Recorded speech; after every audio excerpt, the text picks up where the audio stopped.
All right. Good morning, everybody. Good morning. Good morning. Good morning. It's Saturday, June 24th, 2023. And today we are doing our Saturday training. What I want to talk about this morning, obviously, is how to present your value from a client solutions perspective. We all know how to present value from a recruiting perspective.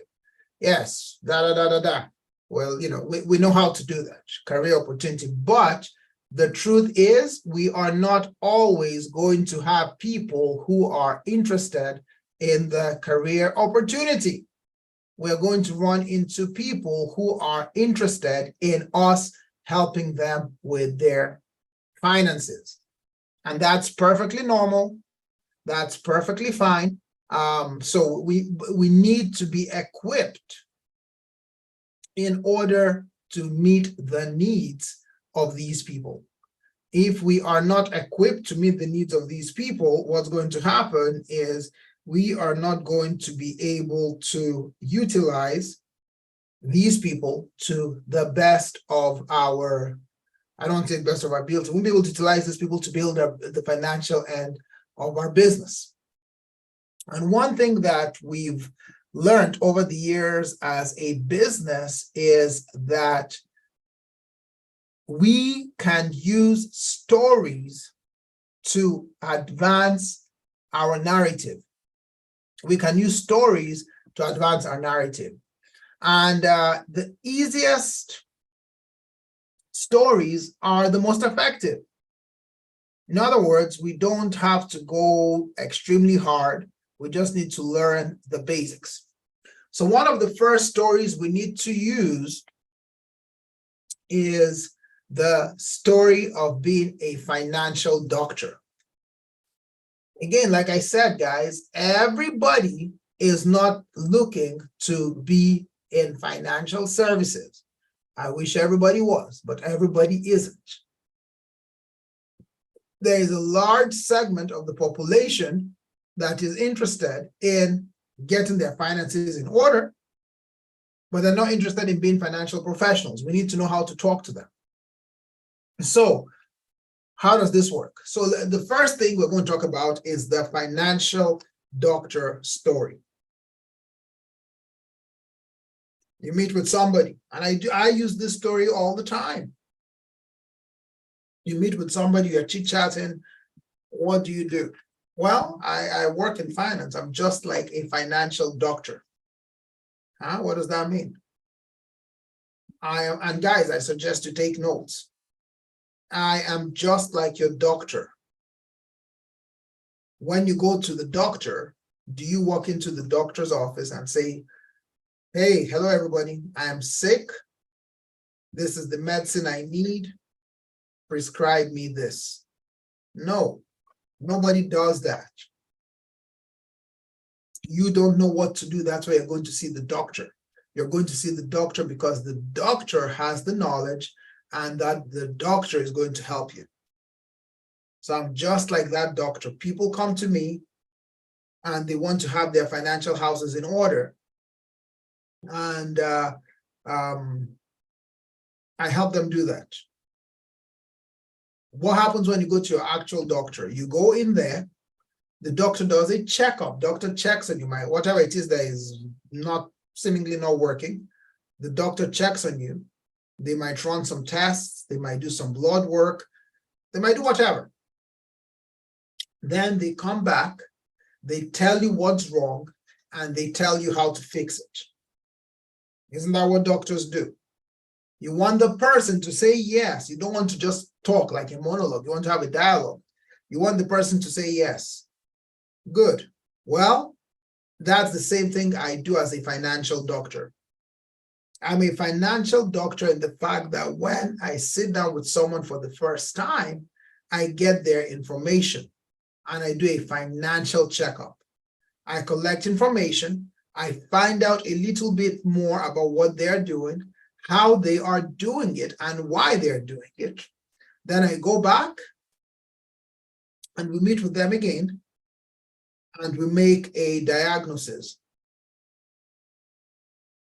We look at what they're going through, we study it, we put together a plan, and we come back with a plan of attack on how to get their finances on track.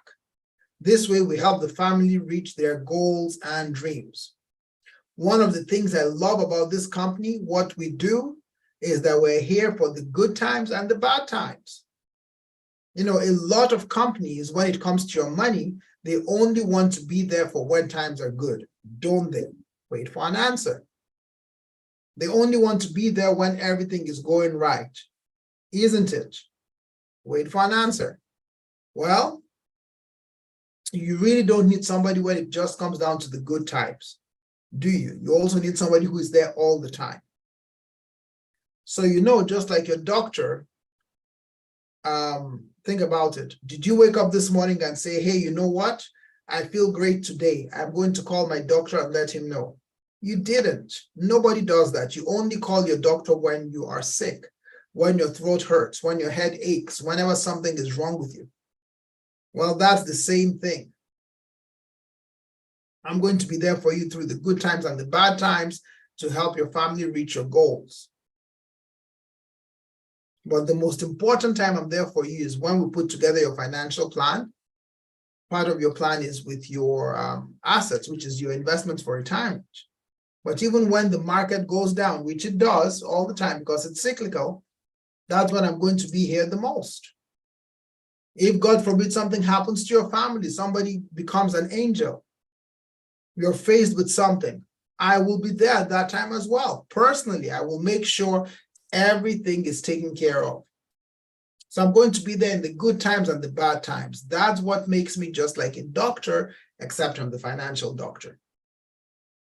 Now, I'm not saying you need to say that verbatim, but that has to be the message, because people need to understand what you do. And what I have discovered in my years here, even if I don't say all those things, saying some of them, people are like, oh, really, I have a question. I have this, I have that, I have the other, I have a third. Not a problem, I can answer it. So again, you have to master the art of presenting the client solutions part of your business.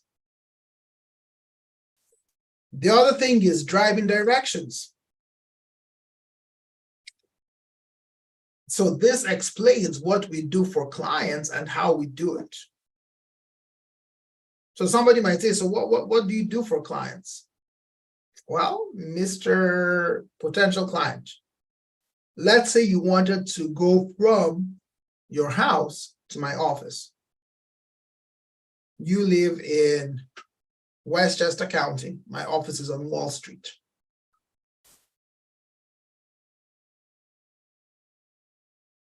So let's say you are brand new to the area. You live in Westchester County. You live in Chappaqua. You just moved here from Ohio. You don't have a map. You don't know the area. Your GPS isn't working. You don't know any of the major roads. You just know you have a house in Chappaqua, and you know my office is on Wall Street in Manhattan, but you don't know how to get here. And let's say on a good day when there's no traffic on the road, it takes about 1 hour to get here. But again, you don't have a map, you don't have directions, you don't have a clue where you are going. So what ends up happening is you just get in the car and start driving. You don't ask directions, you just start driving. You even give yourself 2 hours, which is an hour more than it should take. But Mr. Potential Client, let me ask you this question. Even with that double time, do you think you will ever make it from Chappaqua to my office on Wall Street? Wait for answer. Guess what the person is going to say? Probably not. Correct. You are most likely not going to make it to my office. And the reason why is you don't have directions. If you ever do make it to my office, you're going to make it late. But I guarantee you, no matter what, you will not make it on time. that makes sense. Well, just picture that as your financial life and all your different goals. Everybody knows where you are today or where they are today, correct? You know where your house is, you know where you are today, your career is, you know all those things. You also, Mr. Client, Mr. Potential Client, you also know when you want to retire. So for example, you're like, I'm 40 years old now, I want to retire by 60. You also know when you want to get out of debt. You might say, well, right now I have 300,000 or 30,000, it doesn't matter what the number is, but I want to be debt-free in 15 years. You know that, don't you? You also have a family. I know you have 2 lovely kids. You just said you have 2 sons. And you want to make sure that, God forbid, you become an angel too soon. You want to make sure that they will not suffer. You want to make sure you can pay for their college and everything. Am I correct? Yeah, that's true. So we all know that. We know what we want to do, but the problem is, if you're like most people, you don't know how to get there. Is this correct? Wow. Yeah, you're right. Well, Mr. Client or Mr. Potential Client, what I do when I work with people is I provide them with the driving directions to reach their final goals. I literally give them a roadmap for financial success. I show them how to get from where they are to where they want to be. The good news and the bad news is no other company wants to do that. Most companies just want to sell you a product and be done with you. Here you go. Here's your mortgage. Here you go. Here's your life insurance policy. Here you go. Here's your 529. But one of the things I love about this company is I'm going to show you how to get driving directions to reach your financial goals. I am going to help you get from point A to point B. How does that sound? Now, think of it this way, guys. I just gave you 2 stories to tell potential clients. If you use those stories, what do you think is going to happen? People are going to, at the very least, give you the benefit of doubt. I'm not talking of 8531 appointments. I am not talking of people you prospect for the career end of things. I'm talking of people that you happen to be talking to, even casually, who've already indicated that they're not interested in any career change. I'm talking of people you already know in your life that you've never spoken to about the business. You see, the mistake we do, and it's not that anybody is bad because they do it, but we don't create interest. So for example, depending on the environment, someone says, what do you do? The answer most of us give is, I work in financial services. That is the correct answer. But does that pique interest? No. If on the other hand, you say, I work for a company that teaches people things that financial services firms don't want people to know. I teach people how to retire with dignity. I teach people how to make their money work for them. What do you think is going to happen? People are going to be like, what? Like how? Standard, I do that. The reason in fact, as I was talking, I got a call from a client. His name is Musa. That's exactly how I met Musa. I met him in Harlem. I show people how to make their money work for them. His message to me this morning was literally, he said he called me the other day, I don't know when, but his message was, I have been a client or a customer for over 10 years. That's what he said, but that's how I got him. So now you give 1 or 2 napkin presentations to interest them. You ask them a ton of questions to see what sparks interest. Now they want to set an appointment with you. Now, the question you want to ask is, what napkin presentation do you want to use? And the answer is, you should learn all of them because they all cover different aspects of the business. So, for example, if you talk to someone and they say I have a lot of debt, well, guess what? The debt presentation is probably the one to use. If somebody is a parent, they have kids, then insurance might be the one you want to use. If you have people who have everything in place and want to retire, you have to be investment licensed, obviously, but investing may be what you want to use. So again, you have to master all these things. You have to master all of them. So the first presentation you always want to use is, in my opinion, the house story. The first presentation you want to use is the house story. Why do you want to use the house story? Because the house story puts things in perspective. Oh, wow, it's the whiteboard I was looking for earlier. The house story puts things in perspective. So how do you tell the house story? So what do? Well, I help people build financial houses. Really, what does that mean? Well, it's just like building a house. When you build a house, there are three basic parts of the house. The base of the house comes first. And what is the base of the house? The base of the house is debt. It's the base of the house.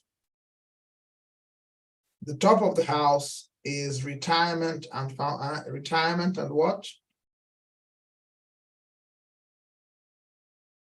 And education. And the foundation of the house is protection. This is when you're meeting with a person in person and you're telling them what to do. So when I put together a financial plan to help your family reach their goals, I'm going to tell you, I'm going to build it just like a house. First and foremost, I'll build a strong foundation so as to make sure your family is properly protected. Then I'm going to focus on your debt and get it under control and get you on track to become debt-free. Then I'm going to spend the majority of my efforts focusing on retirement and education. But ultimately, the result is you have to have a strong house to have all your finances in order. We could just focus on debt and retirement, but if something happened to someone in your family, you wouldn't be in good shape now, would you? No, I wouldn't. So great, let's set up a time and let's get this done. That, folks, is the financial house story. Learn it, master it, run with it. The next story you want to learn is, in my opinion, the elevator story. Now, you're not investment licensed, so this story, you have to be very careful when you say. Don't say that I'm going to help you do this as an individual. Just say it's what my company does. And it's there. Don't speak of any specific stocks, just speak in general. And you say a lot of people are confused. By the way, one of the things my company does is we teach people how to retire with dignity. We show them how to put their money in the market.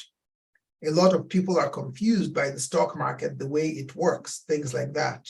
We teach people all the things they need to know in the stock market in the next 5 to 10 minutes to be able to become wealthy and financially independent. Rare, really? Yep. Mr. and Mrs. Client or Mr. Client, do you know the difference between a fund and a mutual stock? Doesn't matter what they say, yes or no. Well, let me just go through and show it to you visually. What do? You draw one box, you draw another box next to it. Box number one, you call it stock. So let's just say you have two elevators. The elevator in the left is, we'll call this Facebook. The elevator on the left is Facebook. And there's one cable holding this elevator. If Facebook does well, the elevator goes up. If Facebook does badly, the elevator goes down. It goes too far down, there is no elevator left. It's cut off.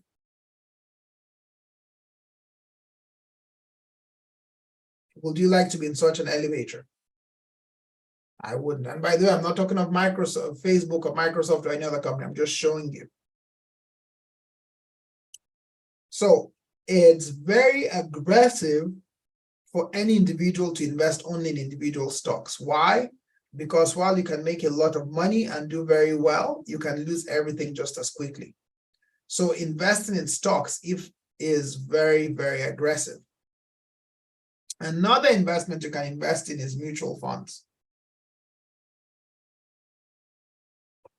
Another investment you can invest in is mutual funds. Can everybody see my screen, by the way?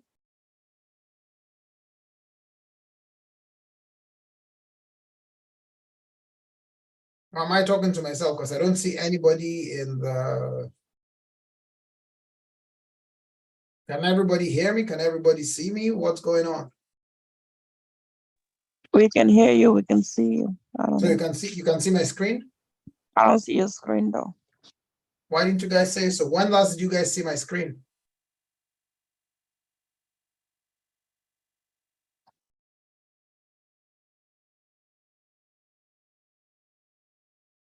Have you guys seen anything I've been drawing out in this 11 a.m. session?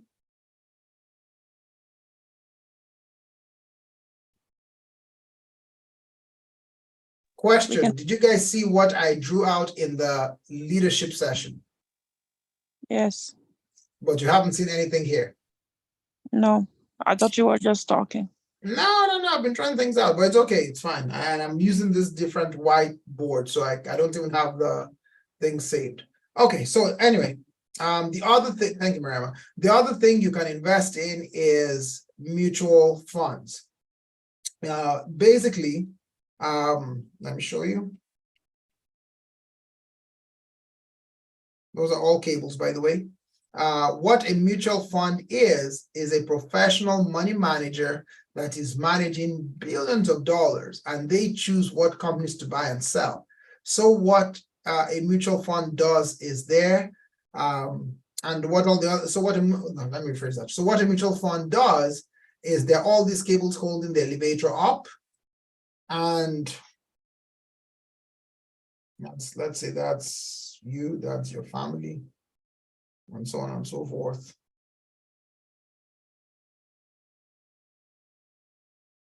You know, my stick figures. But now you have all these people in the elevator, but because it's a mutual fund, you have Facebook, you have Microsoft, you have Tesla, you have Colgate, and so on and so forth. So what happens is there's a mutual fund manager or managers, they manage billions of dollars drawn across multiple companies. So basically the mutual fund is all these companies are holding the elevator up. Well, would you be more comfortable getting into elevator A, which is Facebook? And again, Facebook is just the name I'm using, could be any company.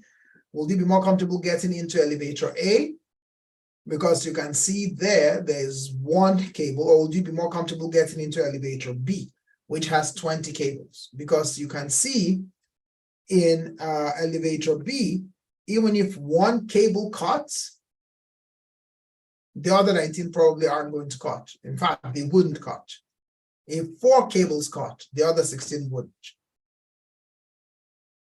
So in other words, when you're in elevator B, you have more security because you can never lose everything.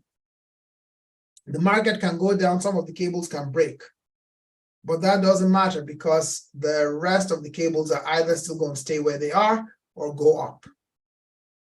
So of course, any reasonable person will feel more comfortable going into elevator B. Well, that's the same thing we do for our clients with their savings program, and we are going to help you with that. So guys, again, see that? This is a presentation you've made to the person so the person understands what you do. You don't want to be like, yes, I do mutual funds. What does that mean? No, you show this exactly, you show exactly this, and that helps you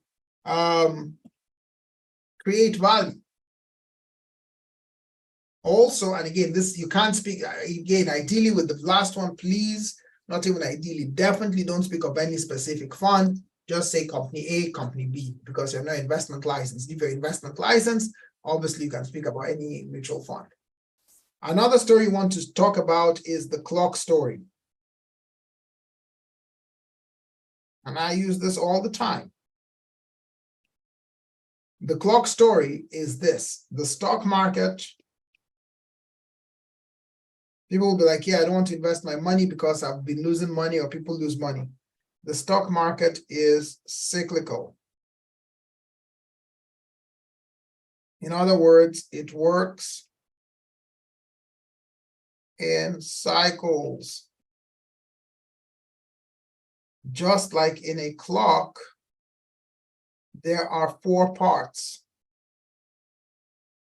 I hope everybody's taking notes. There are 4 parts: 12 o'clock, 3 o'clock, 6 o'clock, and 9 o'clock. If you're over the age of 20, if you're over the age of 2000, okay. If you're over the age of 21 or 22, you've probably lived through at least 1, if not 2 of these cycles. 12 o'clock is the boom. It's what we're going through right now. Everybody's excited, everybody is buying, everything is going great, and you can throw a dartboard at the market and you'll probably make money. At this point, everybody is an expert. At 3 o'clock, you have a slowdown. When the slowdown happens, things are not so good. Things are not so good. People are like, maybe this isn't the right time to be in the market. 6 o'clock, this is when we officially go into a recession. Companies are laying people off, declaring lower earnings. The economy isn't doing too well. The market has gone down. And then 9 o'clock is the recovery. At 9 o'clock, things are coming back up. So people are beginning to cautiously put money back into the market. More, like I said, many of us who are older have lived through many of these cycles. But even those who are younger, you've at least experienced 1 or 2. So let's look at some years. 1987 is when the market collapsed. There was a recession. So 1987, I'll put 1987 there. That was 6 o'clock. Why? Because the market crashed. The market was horrible. But what happened in the late 80s was the market recovery. So in 1988, 89, 90, there was a recovery. And by 91, there was a boom. Then 92 and 93 came, and we had another what? Recession. Then the mid-90s, there was another recovery. So 94, 95, 96. Then the late 90s came along and there was a boom. 97, 98, 99, 2000. For those of you who are around in those years, those were the crazy years. Back then, true story, things were so good that companies were literally hiring entry-level people and giving them BMWs as hiring bonuses. No lie. Back then, you could be hired straight out of college because there was so much money that the company will give you a BMW to be a manager. Hey, would you like to work with us? Yeah, okay, we'll give you a BMW as a signing bonus. Then guess what? 9/11 happened and it slowed down again. 2000, 2001, 2003, 2004, 2005, all slowed down. In fact, there was a recession. And then by the time we got to 2008, there was a full-blown recession.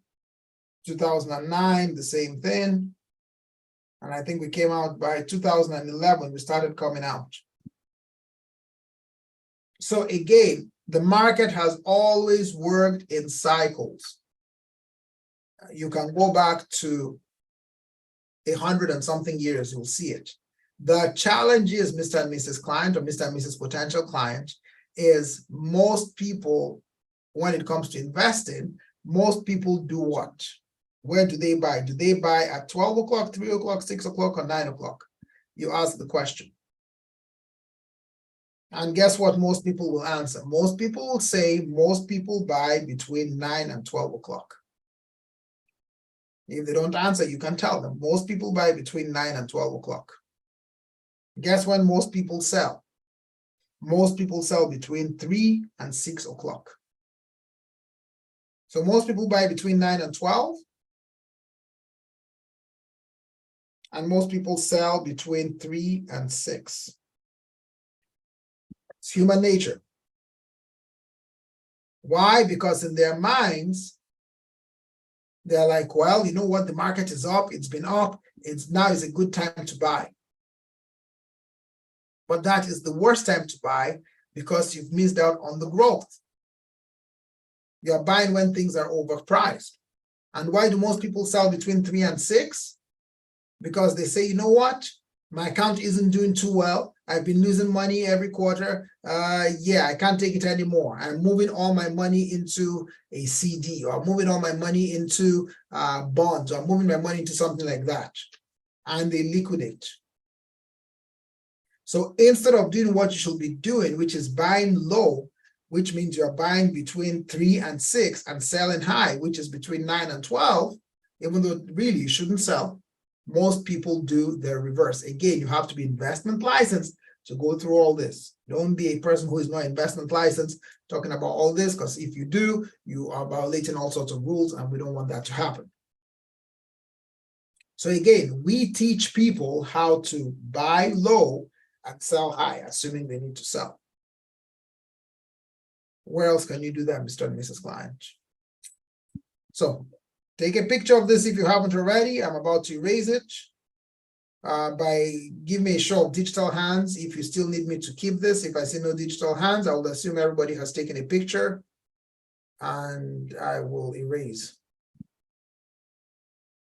Okay, I see no digital hands. Fantastic. Let's go to the next thing. The cow, Martin. Okay, take a picture. Mr. Bo, take a picture, please.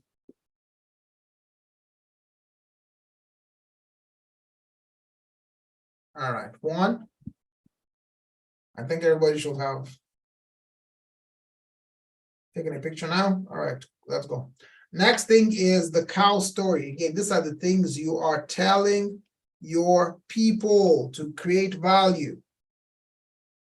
Mr. Potential Client, another thing we do is, again, like I said, or you don't need to even use the two stories together. I show people how to get the most value out of their investments.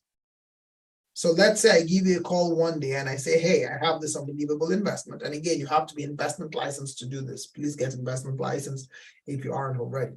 I have this unbelievable investment. We are going to buy some cows.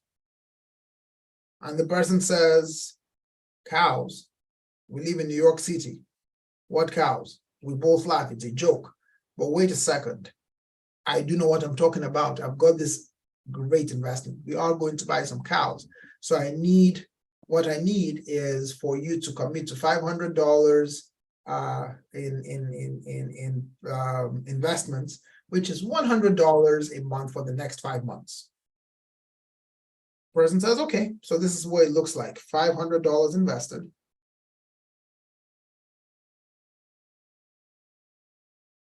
At $100 a month.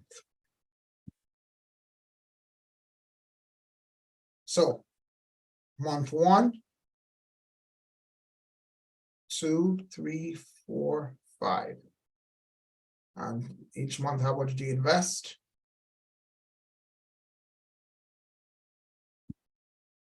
Per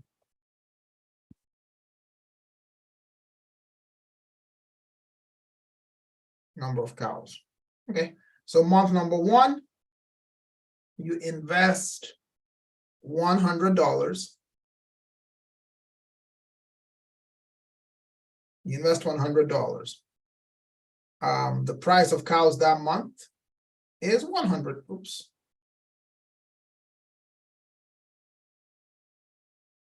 You invest $100. The price per cow that month is $100. So how many cows do you get? 1 cow. $100, you get 1 cow. The next month, you still invest, as committed, you still invest $100. But there's mad cow disease or some other cow disease, and the market goes down. So now each cow which used to be $100 is now only $50. Went from $100 to $50. How many cows do you buy that month? You buy 2. Why? Because it's less expensive. Month number 3, you invest the same $100, and studies show that if you eat red meat, you get sick. Red meat is bad for you. Wow. Price of cows goes down to $25 a cow, but you've already committed to investing in $100. You see this on the news, you're like, why is this guy still making me invest $100 in cows? Cows are bad for you. So the person calls you and says, why am I investing all this money with you? I'm down to $25 per cow. It says ridiculous. But you talk the person off the ledge, you tell them to calm down, stay the course, and agree. So you invest, and that month you still invest your $100, but the price of cows is 25. How many cows do you get? Now you get 4 cows. You're like, what the hell is going on here? The next month, what happens? The next month, you invest a 100 again. Thankfully, mad cow disease or whatever disease they had is no longer the case, and the market starts to recover. The price of cows goes back to $50. But you're still unhappy because you think you're still losing money. But you've committed your $100, and you get your 2 cows. And you tell your person that I'm so happy because this is my last one. What you've done is some BS. I invested $100 a month thinking I'm getting cows, but the price of cows has gone down. Next month, which is the 5th month, you invest your $100 again. All of a sudden, those people who said cows are bad for you, red meat is bad for you, are suddenly like, nope, we were wrong. You can actually eat cows. Popular sentiment has turned. Cows are actually good for you. So now the market goes back to $100 per cow. So you put your $100 and you get your, and you buy 1 cow. As soon as you see that the price of cows has gone back to 100, what do? You immediately tell your person that that's it, I am done. I want my what? I want my $500 back. This is some garbage. This makes no sense. You told me I'm getting all these cows, blah, blah, blah, blah, blah, blah, blah. And you say, okay, Mr. Client, let's take a look. You say, okay, Mr. Client, no problem, let's take a look. You have invested $500. You've invested $500. And the price of cows today is $100. So you should have 5 cows, but you have 10 cows.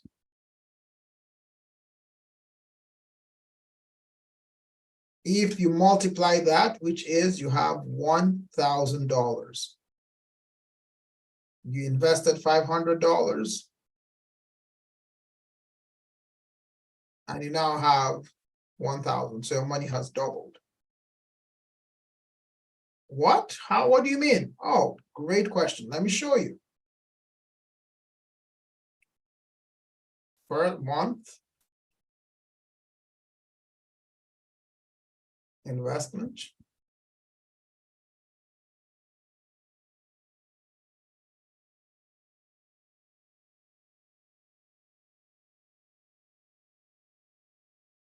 Price per cow.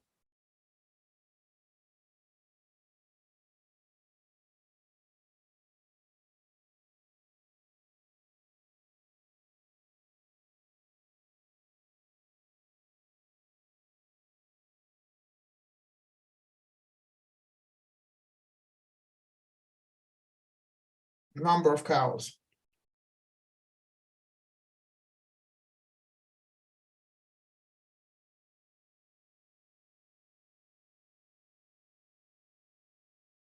Which comes to how many cows? 10 cows. At how much per cow? $100. Which comes to $1,000. So, Mr. and Mrs. Client, so you see what happens when it comes to investing? It doesn't matter if in your entire life your investment ever goes above the most expensive price. All that matters is that as time goes on, you buy more cows.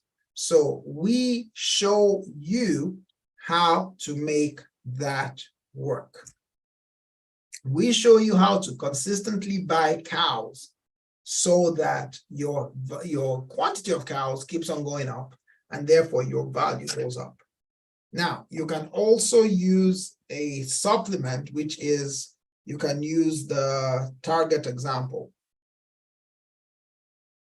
or Walmart or Dwayne Reed. It doesn't really matter which. Let's say you bought, and you guys have heard this before because I know Gary actually spoke about this maybe 2-3 weeks ago. Let's say, for example, you bought a, let's say, for example, you bought this, what should we say?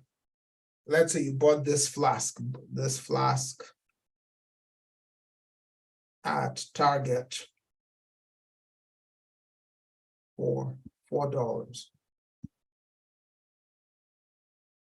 Tomorrow you go into Target and this same exact glass is on sale for 10 cents. Or this exact flask. What are you going to do? You're going to stock up, aren't you?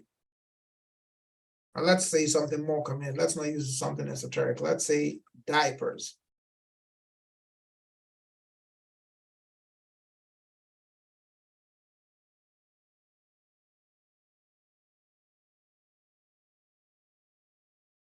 Let's say diapers are on, I don't know anything about the cost of diapers. Let's say diapers are on sale for $4. So you bought a pack of diapers for $4. You go there the next day and it's on sale for 10 cents.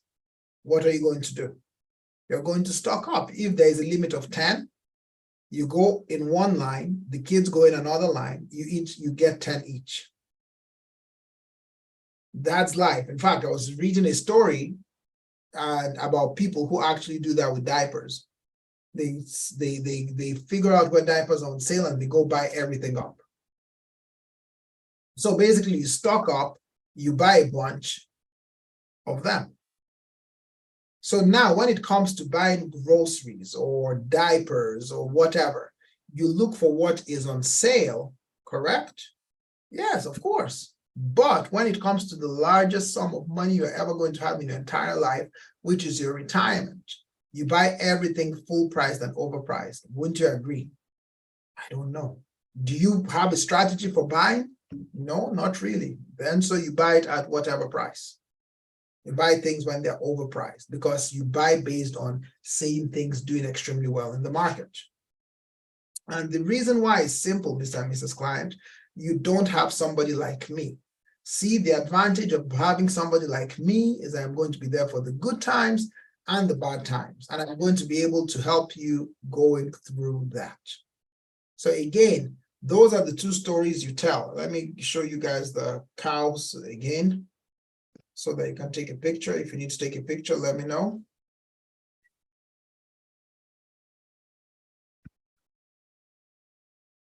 If you're done, if you still need time, let me know by raising your digital hand. If not, I'll move on.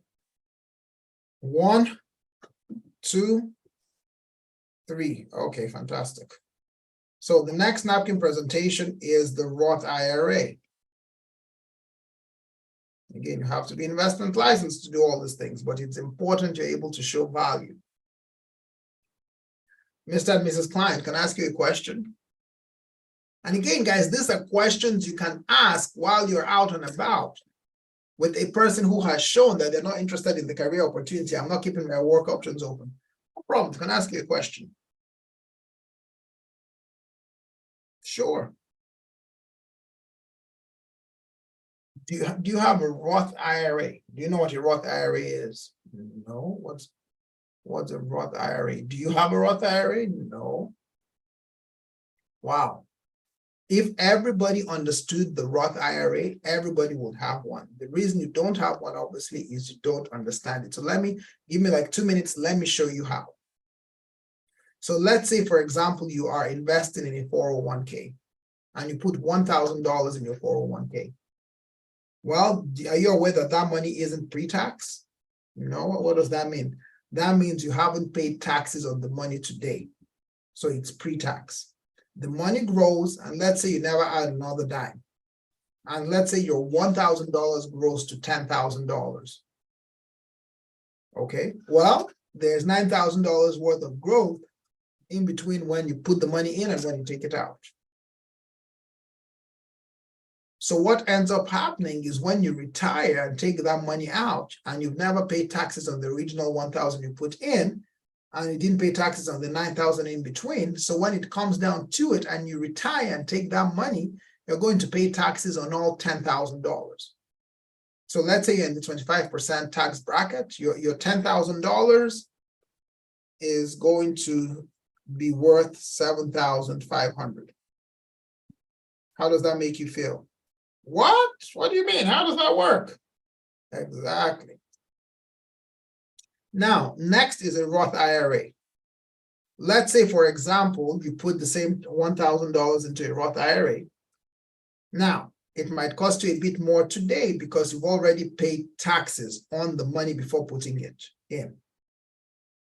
So you put in $1,000, and again, it's the same investment that your 401k is in, and that $1,000 grows to be $10,000.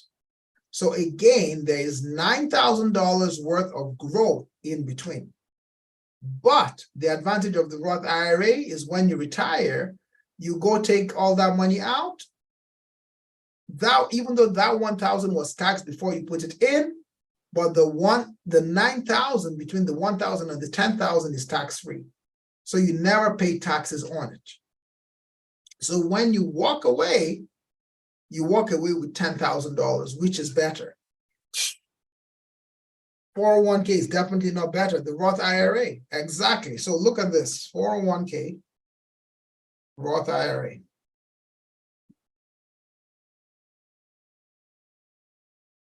Amount in, $1,000. Growth, 10K. Again, guys, you draw these things out. Taxes, $2,500, 25% tax bracket, 0. Money at retirement, $7,500, $10,000. Mr. and Mrs. Client, what would you prefer? Like I asked earlier, absolutely $10,000. Well, the good news is that's what we do for people. So let's set up a time so we can make sure you have a 401k, by the way? Yeah, I do. Wow. Okay, let's set up a time to meet you. I'll have you talk to our investment specialist so we can get your Roth IRA going. Again, guys, you see what you're doing here? You are creating value. You're creating value so that your people feel like you are bringing something to the table. They don't feel like you're just wasting their time trying to sell them something. They feel like you're literally bringing something to the table.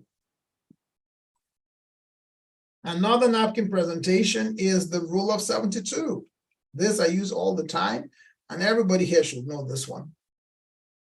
But again, it's very simple. You strike up a conversation with someone, you talk about the career, whatever, the person's not interested, or maybe the person is whatever, it doesn't matter. But again, you are creating value. Have you ever heard of the rule of 72? 72, what's that? Well, the rule of 72 is it basically tells you how quickly your money can grow and double. So what it basically is if you take the number 72 and divide it by the interest rate on your investment, it tells you how many years it takes for your money to double. What do you mean double? Double, like whatever you start with, you have double that amount. Wow, is there such a thing? Yes, there is. Let's use a CD as an example. What's the average CD today? 2%. Okay, well, let's just use 3% just to be generous. So let's say you have a CD, Mr. and Mrs. Client, and it's averaging 3%. So what you do is you divide the number 72 by 3. Well, 72 divided by 3 is 24, which means if you put in $1,000 today, in 24 years, you are going to have $2,000. Your money has doubled. Is that fantastic? Hell no, it's not fantastic. Can you do a lot with that 2,000? Absolutely not. 2,000. Not good, bottom line. Yep, it isn't. Okay. Well, let's just use 12%. The stock market has averaged 12%, literally between 9 and 12% over the last 90 something years. Over the last 25 years, it's averaged about 12%. So now you take 72 and you divide it by 12, which means your money is going to double every 6 years. Every 6 years. Do you know, by the way, Mr. Potential Client, do you know anyone who has a baby or is about to have a baby? Great. So look at this. 0, and you have to draw this out, people. 0, 6, 12, 18, 24, 30, 36, 42, 48, 54. Actually, let me hold on a second. You have to draw this out. It's non-negotiable. If you don't draw this out, you're going to lose the impact. 0, 6, 12, 18, 24, 30, 36, 40, 40, no, sorry, what am I saying? 36, 42, 48, 54, 60, 66. Let's say your friend who just had a baby has an option. They can put away 1,000 for their baby when the baby was born. What's the baby's name, by the way? What'd you say? Joraquim? Okay, so when Joraquim was born, your friend had 2 options. He could put the money in a CD, or he could put the money in a mutual fund.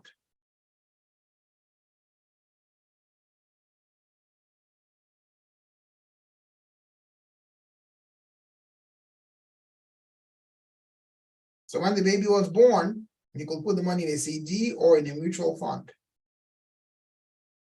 Choice is his.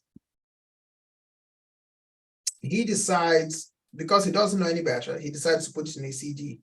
So he puts in $1,000 into Joraquim's CD. In 24 years, he has $2,000.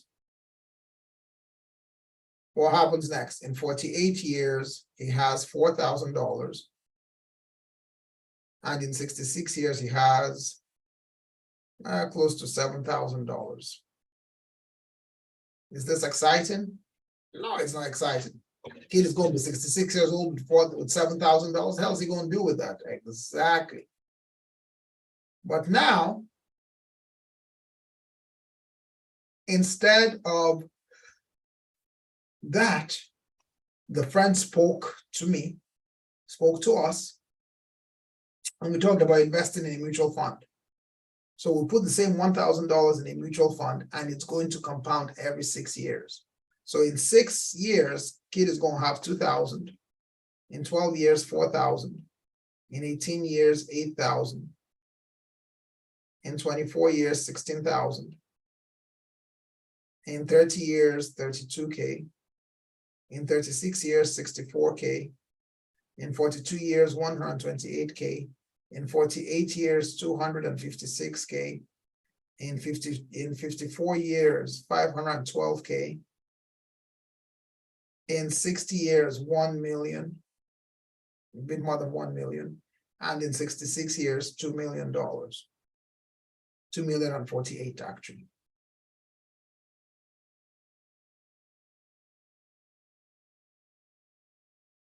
From $1,000, Mr. Potential Client. Can you believe that?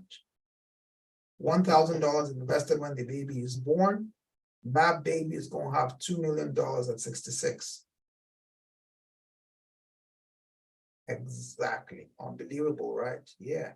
But here's the deal. Nobody is telling people this stuff. People are putting their money in CDs and savings accounts every day because nobody is helping your friends, your family, the people you love.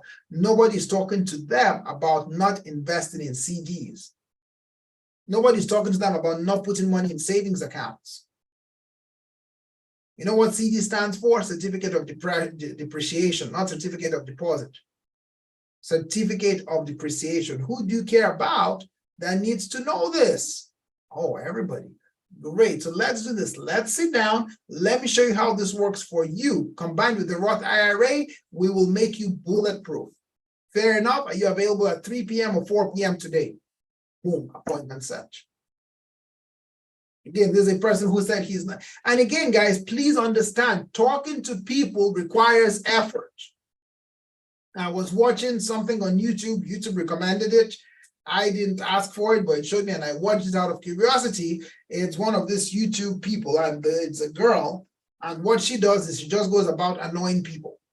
She's literally prospecting people to annoy them. And at times they beat her, but she keeps on going. So I'm thinking in my head, if this lady can prospect people to get beaten, what's so scary in us prospecting people for them to do better? What's so scary in us prospecting people to do better? So anyway, let's talk one more. Let's do one more about CDs, the CD story. So let's say, Mr. and Mrs. Client, you've prospected them, done everything. Hey, question, let's say you have 10,000 invested in a CD, because people have CDs. What are CDs giving you at your bank? So let's say 3%. So after your money has been in a CD for a year, your 10,000 will have $300 worth of growth. But what is funny is you made $300. The IRS knows about this, right? Sure. You have to pay taxes, right? Sure. So what are you going to do? You're going to spend 25% of that $300 on taxes. So you subtract 70, so you have 10K start, 3% growth, which means 10,300. 25% tax, which is 75, which means your money is down to 10,225. 75 in taxes. So now you have 10,225. That's not bad, but there's this thing called inflation. Inflation means things get more expensive every single year. A gallon of milk, a gallon of gas, whatever. So one of the biggest things I talk to people about is things getting more expensive.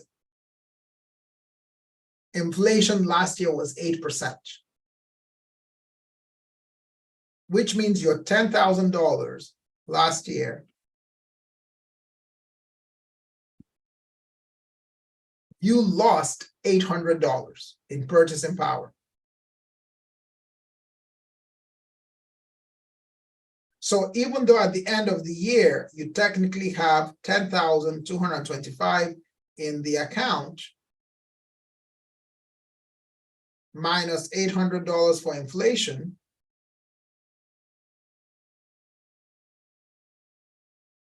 you have, let me calculate this. Can anybody tell me what the answer is? 10,225 minus 800.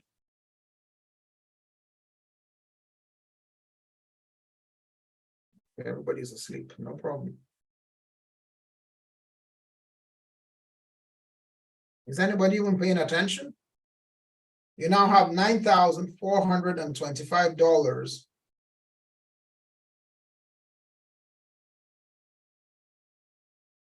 worth of purchasing power.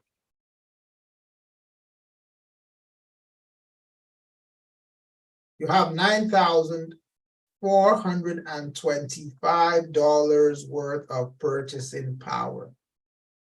So instead of thinking you have more money, you have actually lost money, if you can believe that. That is huge. Here is the thing: savings accounts, certificates of deposit, and so on and so forth are horrible investments. You know, one thing they both guarantee you, you're not going to be able to retire. That's one thing that is guaranteed. Why? Because your money isn't even keeping up with inflation. So again, that's another way you can create value with your people. So that's it for me for this morning. Join us next week, obviously, or whenever we do trading. If you like what you've heard, like, subscribe, and share.